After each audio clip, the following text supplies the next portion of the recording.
যে নারী রান্না করার সময় তিনটি কাজ করবে ওই নারীর কপাল খুলে যাবে।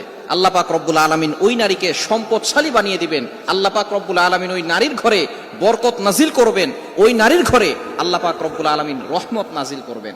অনেক মা বোনেরা এখন কিন্তু সংসারের ভিতরে সুখ চান, শান্তি চান, ঘরের ভিতরে রহমত চান, বরকত চান।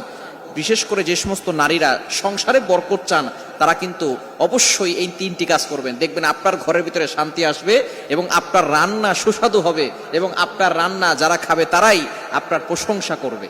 আমরা অনেকেই কিন্তু নিজের প্রশংসা শুনতে চাই এবং অনেকেই আমরা ঘরের ভিতরে বরকত চাই, রহমত চাই। এজন্য আমরা এই তিনটি কাজ করব। নাম্বার ওয়ান, এক নাম্বার হচ্ছে আপনি যখনই রান্নাঘরে প্রবেশ করবেন তখন আপনি সালাম দিবেন। মনে রাখবেন রান্নাঘরে কিন্তু চুলা আছে। এই চুলা, গ্যাসের চুলা বলেন আর যেই চুলাই বলেন, এই চুলা থাকার কারণে যখন আপনি রাতের বেলা সেখানে থাকেন না, এখানে কিন্তু জিন জাতি থাকার সম্ভাবনা আছে। এই জন্য যখনই আপনি রান্নাঘরে ঢুকবেন তখনই সর্বপ্রথম এক নাম্বার কাজ করবেন, সালাম দিবেন, আসসালামু আলাইকুম ওয়া রাহমাতুল্লাহ। কেউ থাকুক আর না থাকুক, ঘরে যখনই প্রবেশ করবেন, যদি ঘরে কেউ নাও থাকে তারপরে সালাম দিবেন, কারণ ঘরের ভিতরে অনেক সময় শয়তান থাকে। আপনার সালাম দেওয়ার কারণে সেই শয়তান সেখান থেকে বের হয়ে যাবে। শয়তান আপনার ঘরের ভিতরে আর বসবাস করতে পারবে না, সেখান থেকে শয়তান বের হয়ে যাবে।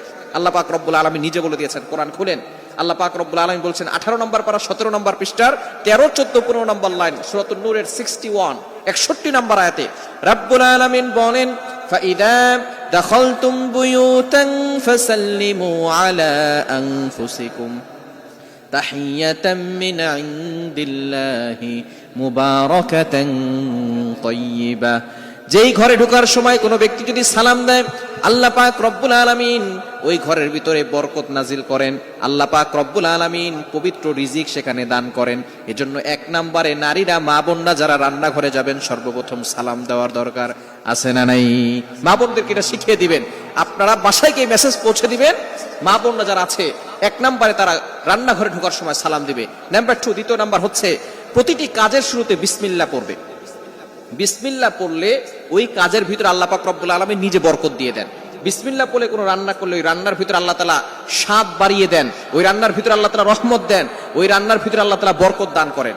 কিন্তু বর্তমান আমাদের সমাজের ম্যাক্সিমাম নারীরা রান্না করার সময় ডিজে গান শুনে, রান্না করার সময় হিন্দি গান শুনে, ইংলিশ গান শুনে, তারা ড্যান্স করে আর রান্না বান্না করে, যার কারণে ঘরের ভিতরে কোনো বরকত থাকে না। খবরদার, গান শুনবেন আর রান্না বান্না করবেন আর চিন্তা করবেন ঘরের ভিতরে বরকত নাই কেন।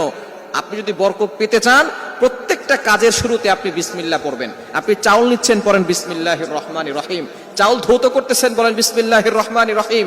মাছ কাটতেছেন, বলেন বিসমিল্লাহির রহমানির রহিম। আপনি গোশত ধৌত করতেছেন, বলেন বিসমিল্লাহির